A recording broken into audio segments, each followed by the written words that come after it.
Amen. Na blessed evening sa bawat isa.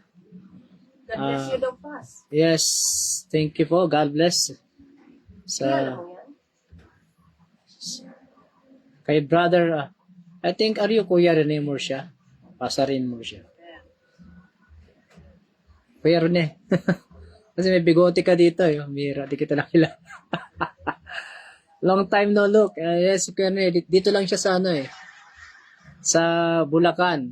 Isa rin masipag na manggagawa. Praise the Lord. Natutuwa ako dito kay Kuya Rene sa kanyang kasipagan, no? Alam niyo po, sa paggalingkod sa Diyos, hindi kagad kailangan malakas ka, hindi kagad kailangan magaling ka, hindi kailangan kagad marunong maalam ka. Ang kailangan dito, bukas na puso, yung kahandaan mo maglingkod. Dahil ang Diyos ang magpo-provide ng kaalaman, karunungan, kapangyarihan, kalakasan, mga tao, lugar, financial na, everything will be provided by the Lord. Ang kailangan lang nating ihanda dito yung ating sarili. That's why sa atin pong training, it's every Friday, 8 p.m. here in the Philippines, we're going to have this homiletics training. No? And today we're going to be our regular first session. And to make sure na tayo po ay talagang matututo dahil yan po yung ating goal. Ay nag-provide po tayo right now. We are also live sa Facebook para po itong recorded video natin ay mai-save natin at may pasa doon sa iba na gustong mag-aral personal, no? Dahil sometimes hindi applicable sa kanila yung time natin, they can still learn from us by our recorded video. So, lahat po ng pamamaraan, paraan, para matuto tayo ay gagawin natin, no? Siyempre, talagang, sabi nga, pag gusto, lagi natin gagawa ng paraan yan. So, ang homiletics, katulad nga po nung ating nabanggit the last time, this is an art of sermon preparation and delivery. Dalawa po ito, no? Yung sermon, preparation and delivery, yan po yung pinaka-objective. Although marami tayong objective na discuss the last time po na nagkaroon tayo ng orientation, pero yung pinaka-work nito ay nasa sermon preparation and delivery. You know, marami po right now dahil sa virtual platform, marami na pong nangangaral nagtuturo ngayon. At lalos kadalasan ng fellowship nasa virtual na, no? Why? Kasi nga po, accessible, easy, and then, sabi nga ay applicable sa lahat. Unlike kapag face-to-face, talagang gagastusan mo ng oras yan, ng pera, talagang sometimes daming hadlang. But you know, ang pangangaral, pagtuturo ng mabuting balita, regardless face-to-face yan or virtual, it should remain the same. Dapat, yan po ay sabi nga, naglalaman yan ng 5 description. In other words, paano ba natin malalaman, ma-identify kung yung message natin, preaching natin, ay talagang nakaka-bless, powerful. Marami kasi, alam mo, nakaka-bless yung message mo, pero totoo, inaantok. Parang ayaw ka lang ma-offend. Yung mga ganon, no? Pero we have to be here, magiging transparent tayo, magiging honest. And then here, I would like to give you 5 descriptions na pwede kayong magdagdag dito, no? Na yung message or yung pangangaral, pagtuturo ng isang preacher or teacher ay effective, powerful, excellent sa biyaya ng Diyos. Una, syempre dapat maayos. Pag sinabing maayos, no, sabi nga naka-plancha. Systematic yan. Merong mga preacher na bombastic mangaral, alive ang delivery. Yung problema, yung content ng message, magulo.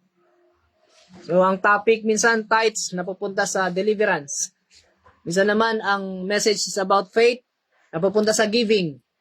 Why? Kasi, walang guide eh. Hindi maayos yung outline. okay naman yung delivery.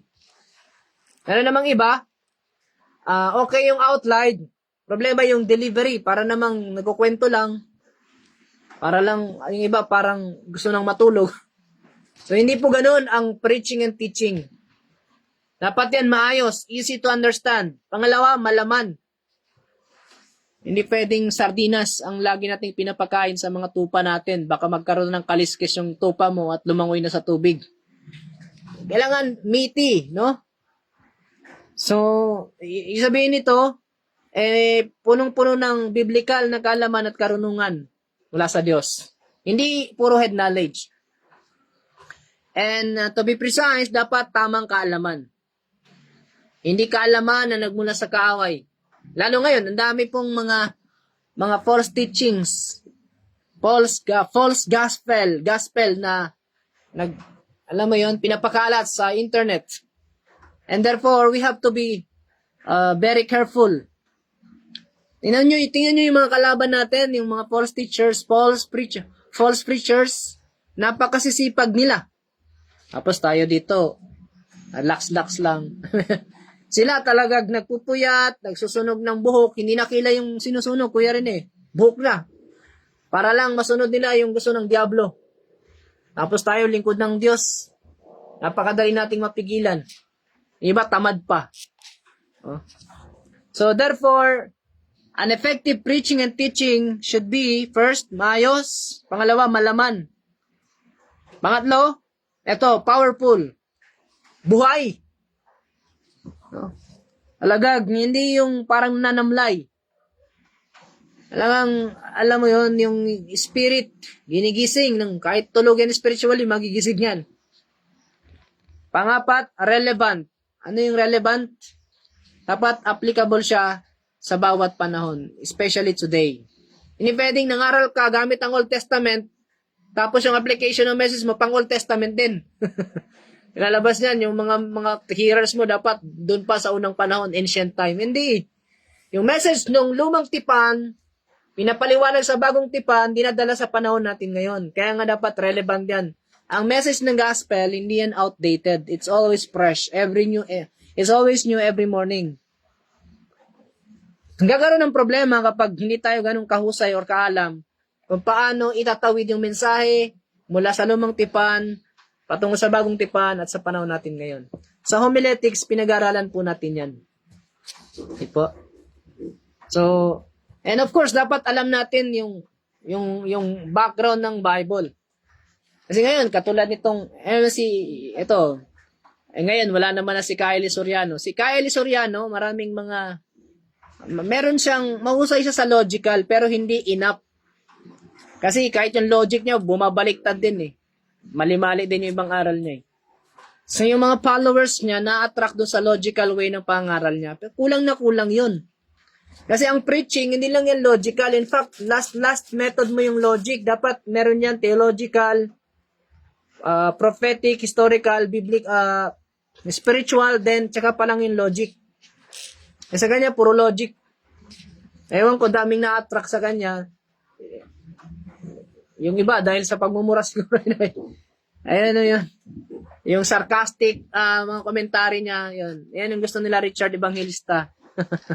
Mga nadaya ni Soriano, ugaling Soriano pa rin. Feeling, yung mga ganon, kapag kulang ka sa kaalaman, nakakuha ka ng konting kaalaman, problema yan. Sabi sa 1 Corinthians 8:1, nagbibigay ng yabang. Pero ang mga taong marunong, nag-aaral, humble po yan. So yung message natin dapat relevant, then lastly, sabi ko nga, biblical. Meaning, kuha talaga sa Bible. Hindi pwedeng yung message mo kinuha sa networking or kinuha sa libro ng mga businessman. Dapat biblical. Kasi, Word of God yung ating basis ng pangaral pagtuturo eh. Hindi pwede opinion lang. No? That's why dito po, pag-aralan natin paano himay-himay ng salita ng Diyos. Okay po? So, I would like to, sige po, simulan natin yung ating PowerPoint. Mababasa ba nila yan?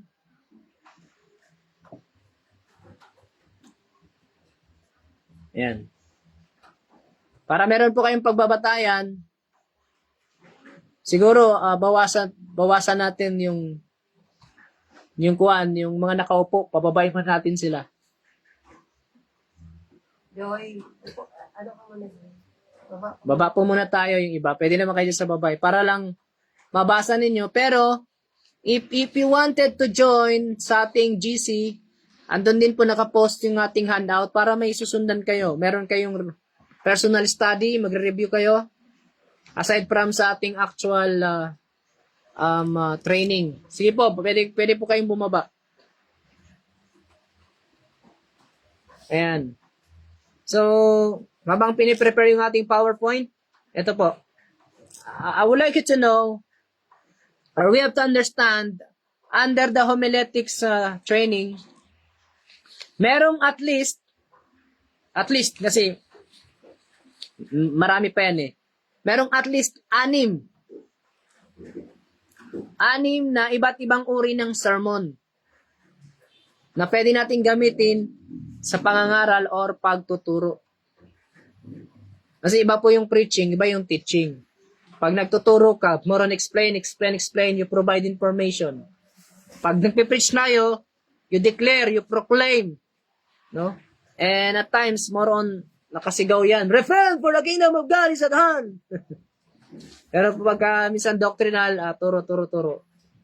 Okay po. So we preachers should know when to preach and when to teach. Diyan nagmamatter yung guidance ng Holy Spirit.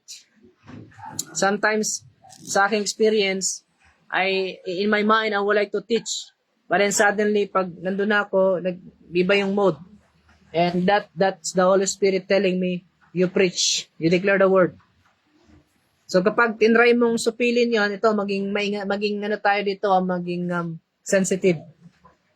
O don't try to squeeze or quench the Holy Spirit, meaning wag mong labanan yung leading niya. Okay, kasi pwedeng gusto niya magturo ka, pero hindi, gusto ko mag-preach, Lord eh. Ganon, pwedeng ikaw yung masunod dyan eh. So, nagiging iba yung flow kapag ganon. We have to abide in the Holy Spirit dito. So, don't preach when He wants you to teach. Also, do not try to teach when He wants you to preach. Okay? So, dyan po, meron tayong at least 6 na iba't ibang uri ng sermon. At number 1, ito yung ating basic, mas madali. At ito yung ating sample, gagawa ng outline for this evening. Yung tinatawag na topical sermon. Topical sermon. So, yan yung una. Pangalawa, expository sermon. Pangatlo, devotional sermon. Pangapat, biographical sermon. Panglima, book study sermon. Di ba yung meron dyan, book by book, chapter by chapter.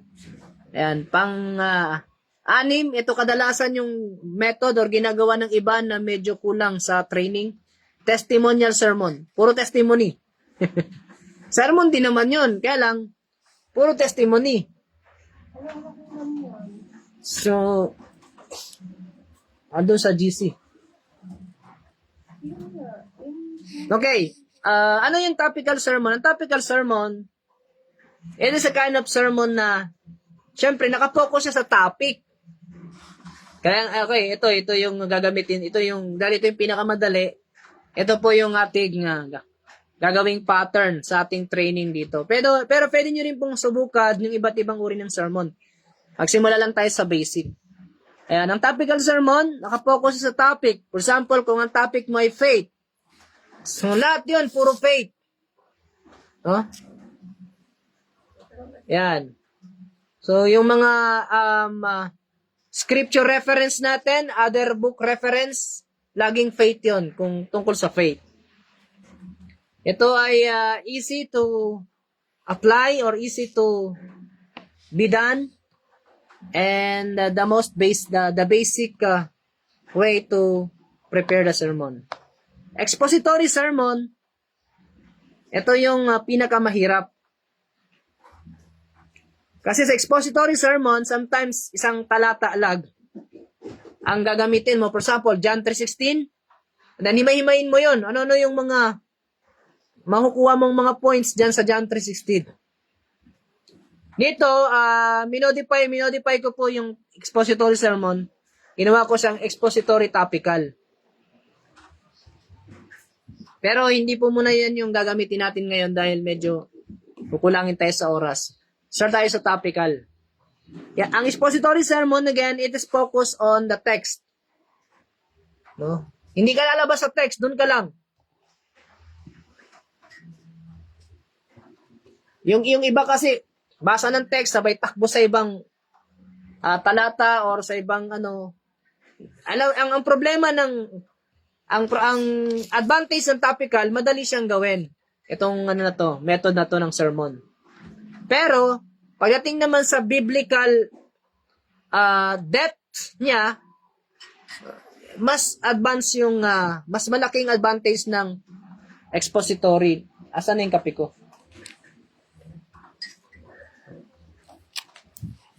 Opo. Sa expository kasi talagang pure pure Bible. Bigyan ko po ng example. So, okay, dun sa mga hindi nakaten ng ating orientation, dapat meron kayong sariling Bible. One is yung ating Bible app sa cellphone. Pangalawa, yung printed. Malaga po yan, no?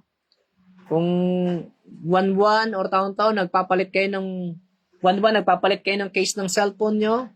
Magkano yan? 150, 200? Ang Bible ngayon, 350, 300 pesos, makakabili ka na. Kung medyo, syempre, may budget ka, gandahan mo na yung mga worth 500, 700 na. Kasi yan po ay lifetime mong magagamit. Depende sa yung pag-iingat. John 3:16, tingnan nyo po yung example ng ginawan ko ito na expository sermon, no? Paano ko yan himay-himay? So, di ba sabi niya, for God so loved the world that He gave His only begotten Son, that whoever believes in Him shall not perish, but have eternal life. So, unang points ko, for God so loved the world. Then, yung sunod na hati, that He gave His only begotten Son.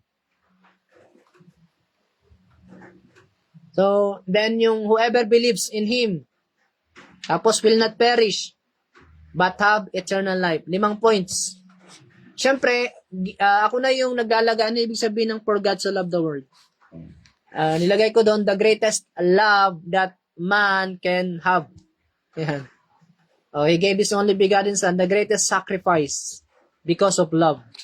Yun. Mga ganon. So,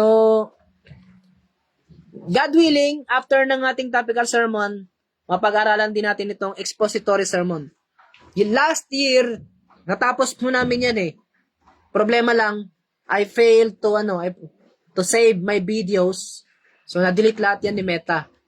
Pero, kaya that's why ngayon po, ay isi-save na po natin siya. So, pangatlo, yung devotional sermon. Ano po ba yung devotional sermon? Di ba, sino sa inyo nagbabasa dito ng Daily Bread? Yung mga katulad niyan, mga short story yan, devotional yan. Kukuha ng isang text, lagyan ng kwento or testimony, tapos konting explanation, application, then prayer, devotional. So, isa rin yung uri ng sermon. Kaya lang, sa devotional sermon, medyo parang lang yan eh. If I will put that in my calculation, 40% biblical, 60% testimonial. Sa testimonial, talagang minsan 20% lang yan, biblical, 80% testimony. So, hindi ko naman sinasabing mali yun, pero pagka laging ganyan, may imagine, no? Lagi mo ikukwento yung buhay mo, lagi mo ikwento yung buhay ng asawa mo, buhay ng puro buhay. Dapat Bible tayo mag-base. So, number 4, yung biographical sermon. Ito naman yung life testimony ng tao. For example, ipipreach mo about si Pablo. Sino siya bago niya nakilala ang Panginoon? Paano niya nakilala ang Panginoon? Ano nangyari nung makilala niya ang Panginoon? Ano yung mga naranasan niya nung makilala niya ang Panginoon? At paano siya namatay? Mga ganyan. Message na yan eh. Biographical, yung biography ng tao. Yung mga highlights. Yan. Book study. O yan. Pagka marunong ka ng exegesis, expository, hindi ka mawawalan ng message. Simulan mo, for example, yung Book of John. O, ang dami dyan, no? Putol-putulin mo lang. Lastly, testimonial sermon. Moron testimony. Ginagawa nito, testimony, backup ng scripture. Testimony, backup ng scripture. Okay din yun. Kaya lang, dapat marunong tayo ng iba't ibang method. So, dito, topical sermon lang muna. Okay po? Proceed tayo sa ating next slide. Paano natin gagawin ang topical sermon? So, una dyan, pili ka ng topic. Kaya nga topical eh. Anong topic ang gusto mo? For example, dito, meron akong topic, yung love of God. So, love of God or pag-ibig ng Diyos. No? Yan ang aking topic. So, pipili ka ng unang topic, yan yung first step. Okay? And then, tandaan natin, lagi nating lalagyan yan ng Bible verse. Para talagang galing yan sa Bible. Sample about the love of God, ayan, pwede mong gamitin yung text natin dyan. Tawag natin dyan proof text. Yung proof text natin dyan ay John 3:16. O kaya naman, marami pong about love of God eh. Romans chapter 5 verse 8, 1 John 4:8, yan. Bahala po kayo. John 3:16 para alam mo yon, bagong-bago, sariwang-sariwa. Pagkatapos nyo pong lagyan yung inyong topic, nalagyan nyo na ng Bible verse. Ano yung kasunod na gagawin? Yung topic natin, for example, love of God. Gawin natin yan na isang pangungusap na patanong. No? At para magawa natin yan, di ba alam natin yung WH question? Why, what, where, when, how, and who.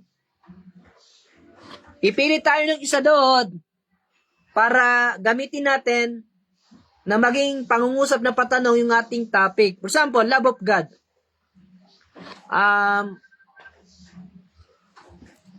I would be using the question, what? Ayan. Gagamitin ko yung tanong na what. Pwedeng, what can we know about the love of God? Or what are the evidence of the love of God?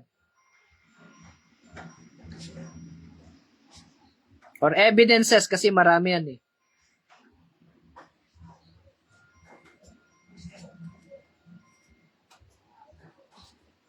Yan. So, doon sa love of God, ginawa ko siyang pangungusap na patanong, tapos ginamit ko yung mula sa WH question, kinuha ko yung what. Tapos dinagdagan ko lang siya para mabuo yung pangungusap. Ngayon, yung love of God, nadagdagan na siya, no? The evidences of the love of God. What are the evidences of the love of God? Yan. So, ano yung topic ko? The evidences of the love of God. Ngayon, ang focus nito, mag-provide ako ng evidence mula sa Bible. What are the evidences of the love of God? Diba? Una, ayan, sinabi sa John 3:16. Pero bago tayo pumunta dun sa pagliligtas, balik muna tayo sa Genesis. God created everything. Yan. That is the evidence of God's love.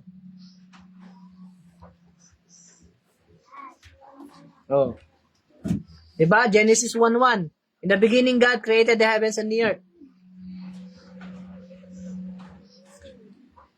Then, pangalawa, ito, example lang ito, no? Hindi ko sinasabing gayahin nyo yung mga laman. Pero yung pattern, paano natin gagawin yung sermon, How I wish meron akong whiteboard dito eh. Wala pa kasi akong whiteboard. Para nakita nyo papaano yung idea na bubuo unti-unti, no? Siguro by next Friday. Or if God willing, we will make this Bible training twice a week. Para at least makita natin paano na bubuo yung idea. So balik tayo doon. What ang mula sa topic na love of God, ginawa ko siyang what are the evidences of the love of God. Siyempre may ebidensya. Eto, pwede mo tong ipangaral sa mga atheist na totoo ba ang Diyos? Totoo bang mahal niya ang tao? So may ebidensya yan. Okay? Pwedeng kung gusto mo about forgiveness. So about forgiveness, pwede mong gamitin yung question na how. How can I forgive? Or why do I have to forgive? What are the ways to forgive? Who are the people that I need to forgive? Mga ganon, no? So, bago tayo pumunta doon muna sa mga main point, kasi yung what are the evidences of the love of God? Point number 1, God created everything. Main point na yan eh. Doon muna tayo sa pagbuo ng pinaka-main topic. Main topic natin. So for example, ang topic na gagawin mo ay about serving the Lord or following Jesus. Sabi natin, following Jesus.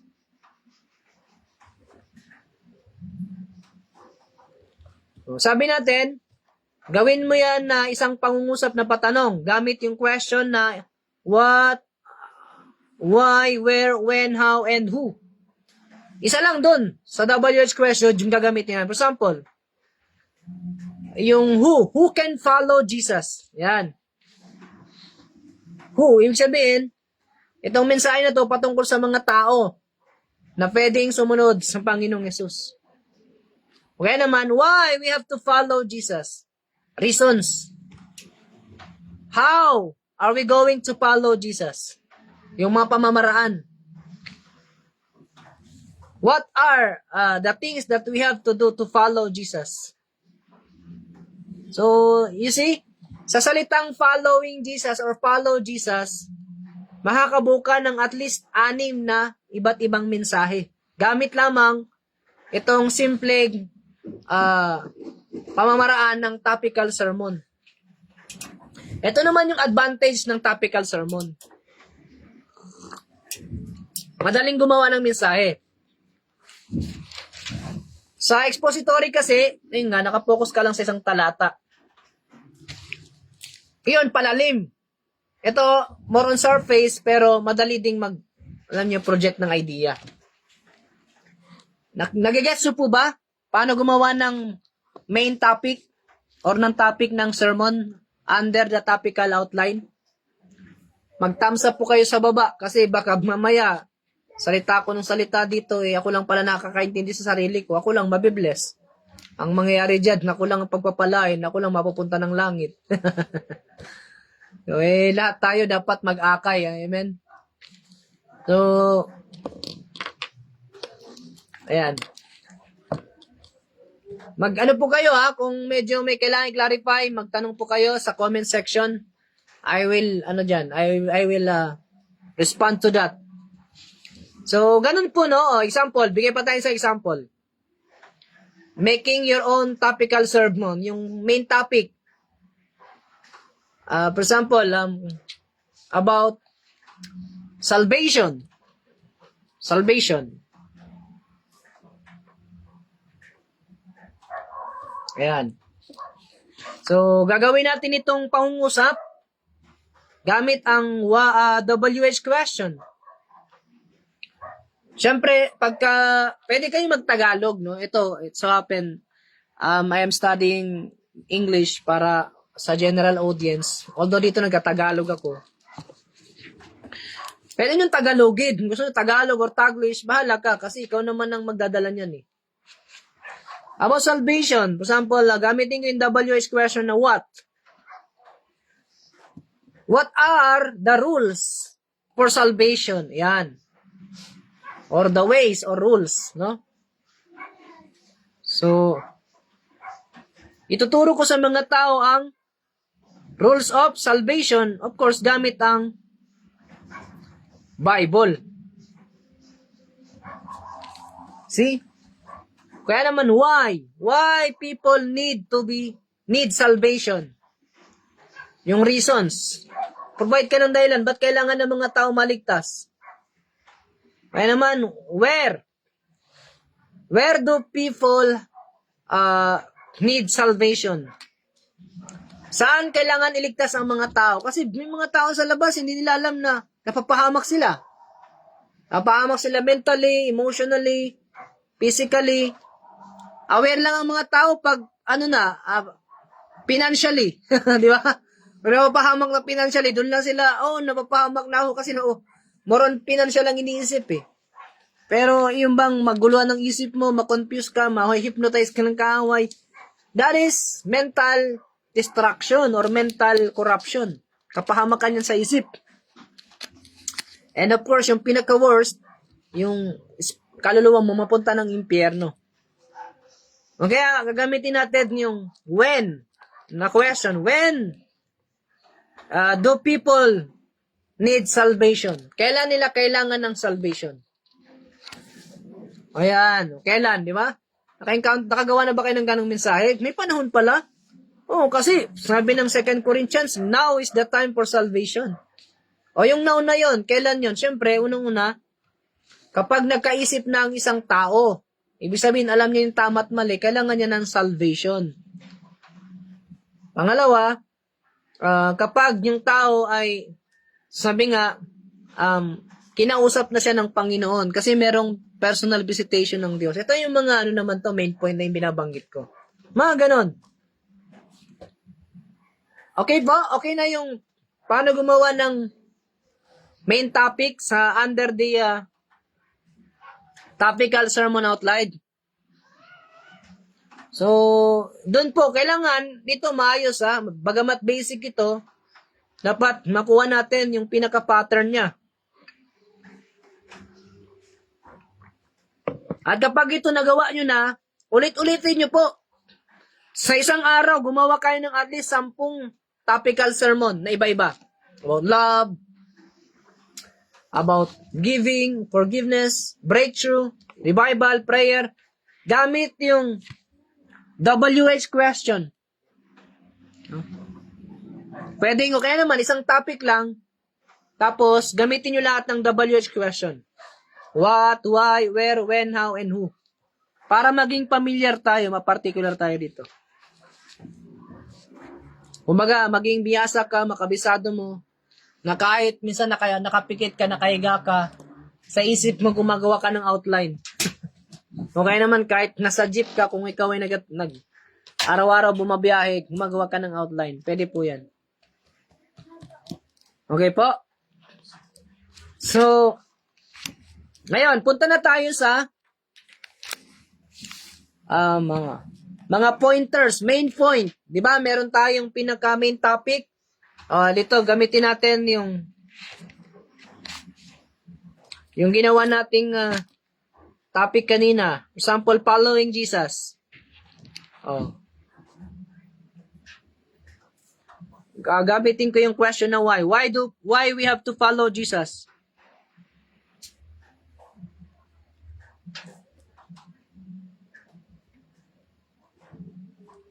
So, syempre, dahil yan ay why, humihingi yan ng dahilan o reasoning.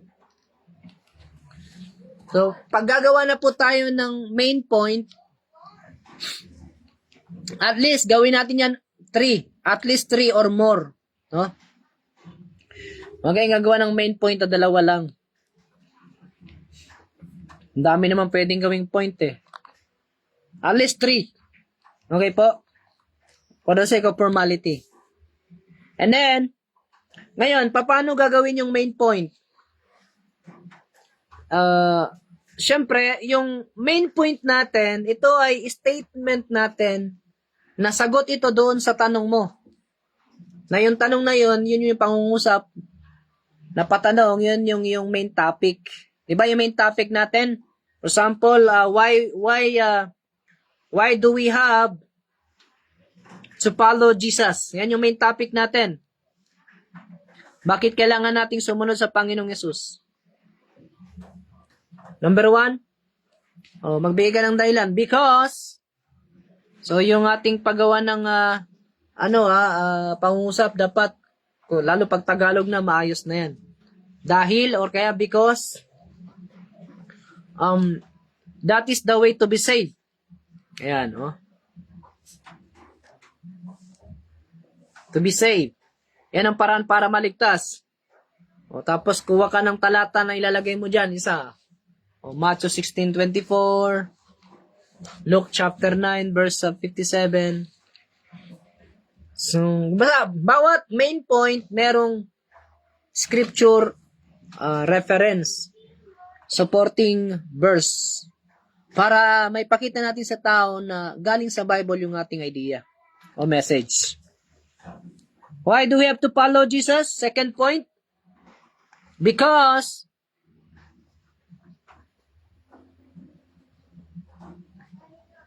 that help us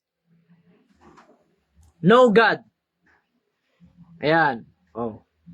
Yan ang paraan para makilala natin ang Diyos.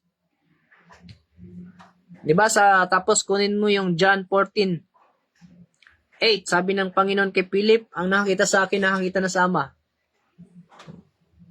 O kaya naman, kuha ka yung mga talata niya, lalo sa John, yung sabi niya, ang tinuturo ko ay galing sa Ama. Yan. Yung mga verse natin, pag nag-quote kayo, dapat, may iwasan natin yung misquotation. Pag sinabing misquotation, mali yung verse na ginamit mo dun sa statement mo. For example, because ang main point ko dito, why do I have to follow Jesus? Because that is the way to be saved. Tapos ang kinote ko ay Malakay 3:10. Bring your full tithes and offering to the Lord. Tugma ba sila? Hindi, di ba? So, misquotation ko yung, Bible, Word of God, yung Malakay 3:10. Kaya lang, iba yung topic nun eh. Mamimislead yung tao pag yun ang ginamit mo, pati ako mamimislead. So, kailangan, pag gumamit tayo ng talata, akma doon, eksakto doon sa ating punto, statement, claim. Okay po ba, mga kasabay? So, dito, meron na akong dalawang point. Why do we have to follow Jesus? First, because that is the way to be saved. Second, because that help us know God. Third, because that makes us defeat the enemy.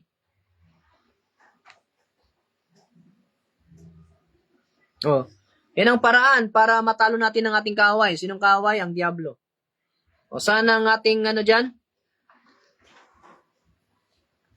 Saan ang ating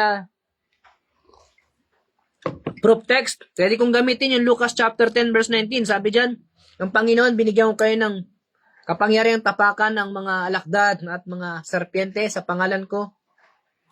Wala silang magagawa sa inyo. You see? When you follow Jesus, you will receive power and defeat the enemy. Tatlo na yan. Pwede ko pa itong dagdagan. Kapag topical kasi talagang maraming idea ang papasok sa isip mo. So at least yung kahit marami, yung alam mong kailangan lang ng tao. Dagdagan pa natin ng isa. Why do we have to follow Jesus? Because that helps us save our family. Tapos, tsaka mo ngayon sitasin yung Acts 16:31. Believe in the Lord Jesus Christ and you will be saved, you and your family. So, meron na akong 4 points. Kita nyo? So, gagawin ko na lang dito, lalagyan ko na lang yan ng mga subtopic o yung content. Kasi outline na yan eh. May frame na yan, frame. Again, no? Ulitin natin para sa paggawa ng topical sermon, ng first step, kumuha ka ng topic. Review natin para whatsoever topic you want to have, like love. Pagdating sa love, kailangan maging precise tayo. Love of God ba yan? Love of neighbor? Kasi dalawa yan, magkaiba yan eh. Wag namang love of money kasi that is the root of all evil eh. O pwede gawin mo. Paano natin may iwasan ang love of money? Ayun, pwede yun. Yung pag-iwas ang gagawin mo. Pagka gusto mong Tagalogin, paano tayo hindi magmumukhang pera? Ganun yun eh. Yan. So, just repeat the pattern or the method again and again hanggang sa makabisado natin. For example, gusto mo ng cleansing. Cleansing meaning spiritual purification. Pag gumawa tayo ng topic, wag yung masyadong parang feeling mo malalim agad pero di mo naman naiintindihan or hindi maiintindihan ng congregation mo. Kailangan, tandaan natin, kaya tayo nangangaral upang maintindihan ng tao ang mabuting balita.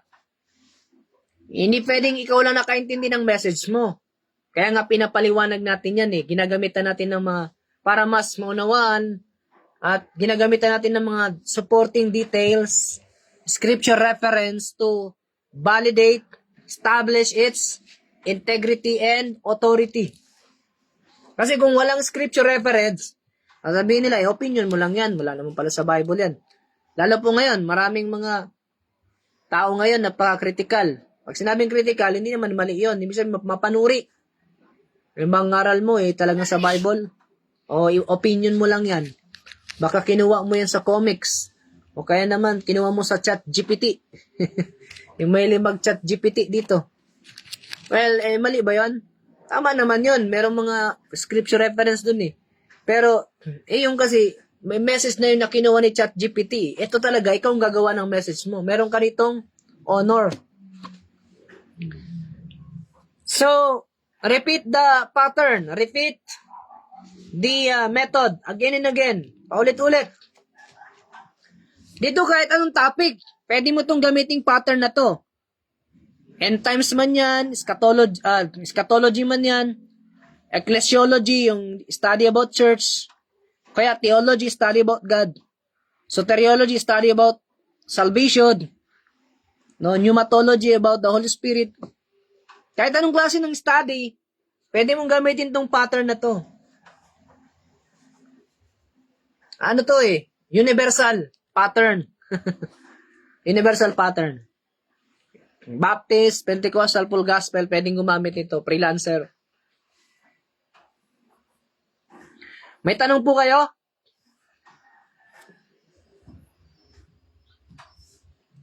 So kung walang tanong, I am expecting na naintindihan nyo po ko, no? So, ulit-ulitin nyo po yung paggawa ng topic. Kuha ka ng topic, gawin mo siyang isang pangungusap na patanong gamit ang WH question.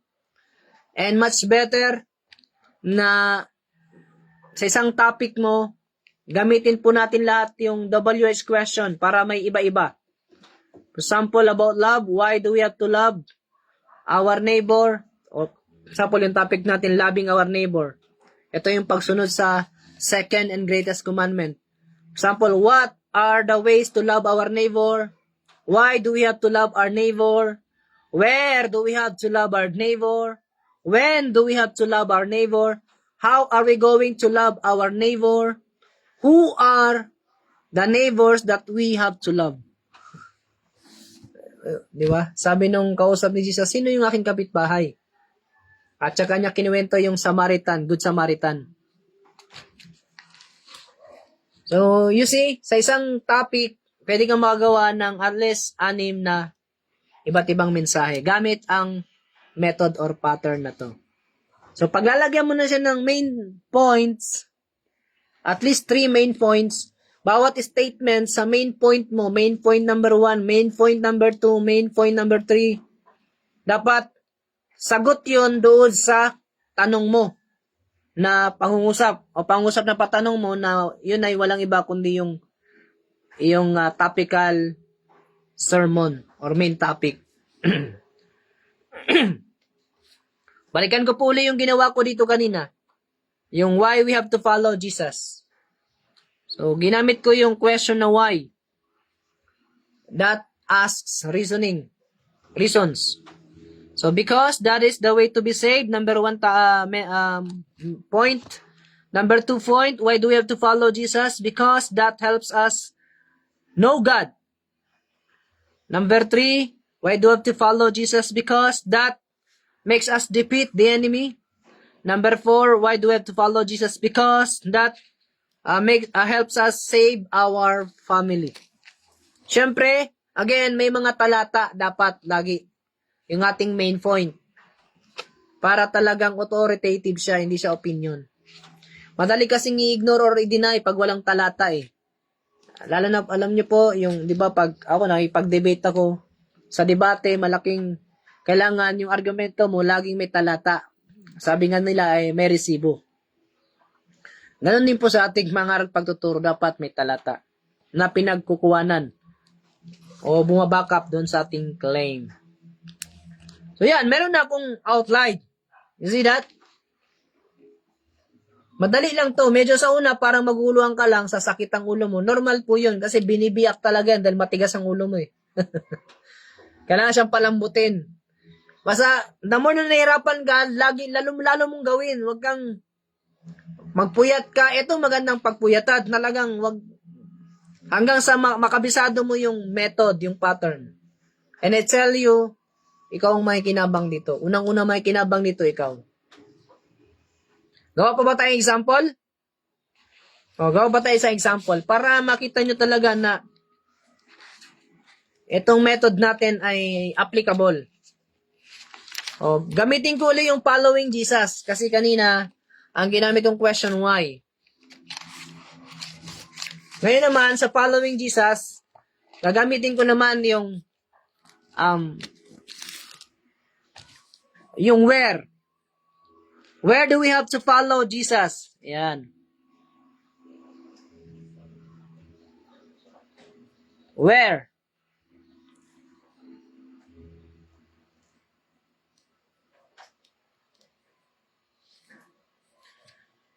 Una, where do we have to follow Jesus? Siyempre,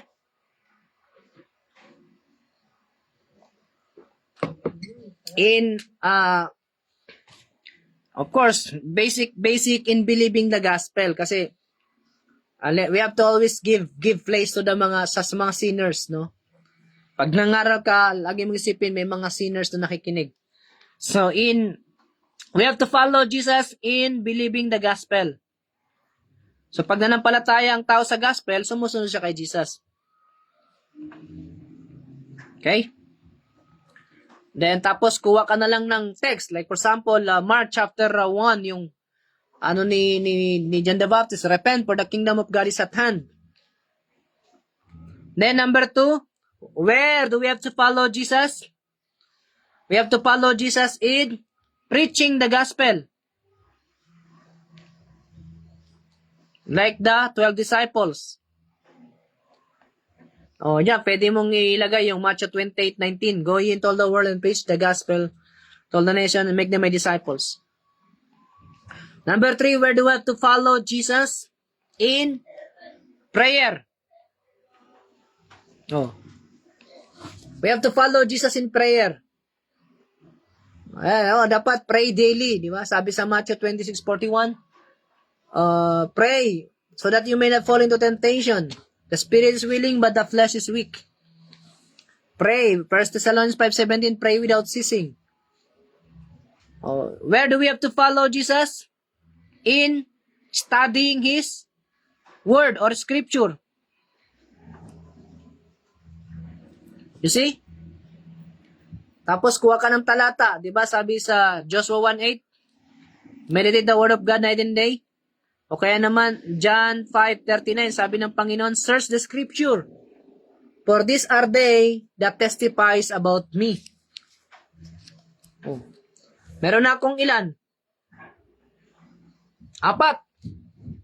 Apat na agad yung main point ko. Meron na akong outline. Ang kailangan ko na lang dito, mamaya natin gawin yung introduction at saka conclusion. Kasi pag conclusion, hindi yun open. Close nga eh. Closing na kasi yun eh. Dito muna tayo sa pinaka-body.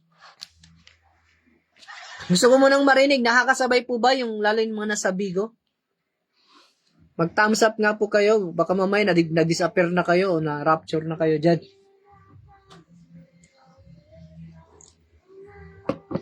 Ayun, mga praise God dyan sa kamay na yan. No? How about the others? Pwede bang pakibuksan nyo yung mga camera nyo? Nangangamba ako eh. Kasi noon nagtuturo ako sa Google Meet. Ako na lang pala nagsasalita. Yung iba kung saan-saan na nagpunta. Paupuin mo, paupuin mo. Ano po kayo? Meron pong slot. Upo po kayo. Ayan. Para ano. Kasi gusto ko lang masigurado na may kausap po ako eh. Ayan. Ayan. Salamat. Nakuha nyo po yung method? Sila pag-gawin mo. Hindi. Ano na yan? Assignment na nila yan sa next week. O, gusto nyo pa na example? Gawa ka muna ng topic. Gawin mong pangungusap na patanong. Tapos main point. Bawat statement ng main point mo, sagot doon sa pangungusap na patanong mo na topic mo. Dito, mamaya, meron na kayong PowerPoint, meron pa kayong video. Ito, ipapost ko tong video na to doon sa ating GC. Pambira, pag di ka pa naman natuto nito, iwan ko na lang. So, gusto niyo pa ng sample o proceed na tayo sa next? Okay na? Kaya nang gumawa ng topic? Topic, gawing pangusap na patanong. Tapos, points. Ang main, mga points natin, at least 3. And then, bawat point or statement, sagot doon sa tanong. Kung yan ay why, so, naghihingi yan ng paliwanag. O, di ba, yung mga mahiling magpaliwanag dyan. Ba't ka kasi hindi nagpipray? Kasi. Ba't di ka nagbasa ng Bible? Kasi, yan, ganon. Di ba, paliwanag. May kasama tayo dito, kahit hindi mo tanongin, nagpapaliwanag. Yan, bagay sa kanya tong topical sermon na ito. So, puro paliwanag. Pagka-how, yung pamamaraan. Paano ka lalago sa pananampalataya? Ayan. Yung paglago sa pananampalataya ang topic. Paano? Kaya naman, pwedeng bakit kailangan mong lumago sa pananampalataya? Yung reason. Ano-ano ang mga pamamaraan? Ano-ano ang dapat gawin para lumago sa pananampalataya? Kailan ka dapat lumago sa pananampalataya? May panahon pala, no? Pagpuputulin ka na ba? Saan tayo kailangang lumago sa pananampalataya? Ibig sabihin yung lugar kung saan dapat i-apply yung paglago ng pananampalataya. Sa panahon ng tentasyon, sa lugar ng tentasyon, sa lugar ng paghihirap, sa lugar ng pamamahayag, mga ganyan. May lugar eh. Kasi lugar nga eh. Saan eh?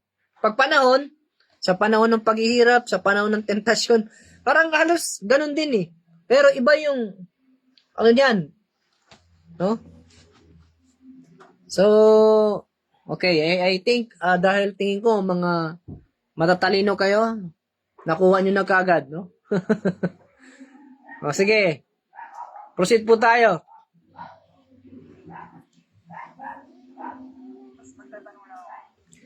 Diyan sa ating outline or PowerPoint, meron tayong example diyan. Dito may example ako, why God's love is powerful. 'Di ba? Sabi ko God's love. Ginamit ko yung word na powerful, dinagdagan ko siya. Bakit ang pag-ibig ng Diyos ay makapangyarihan? First, because it can save us from sin. Second, because it can save us from death. Third, because it can give us new life. And of course, pang-apat dyan, pang-apat, because it can make us a place in heaven. See? So, di ba, pag why, so, yung ano mo dyan, because. Okay. So,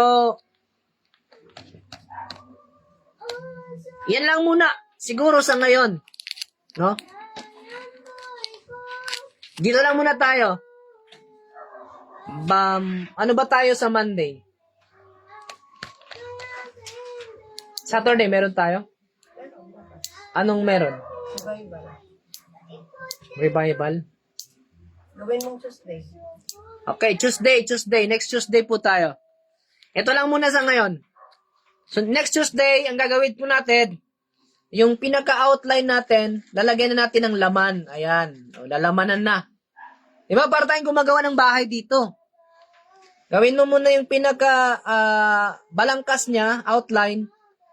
Diba? Yung pamakuan ng haligi, tapos brace, then pamakuan ng bubong, pamakuan ng mga dingding, pamakuan ng mga sahig. Then yung pinakatapal na. Ganun po yung ating gagawin step by step. And I think it's that's all for now. Any question?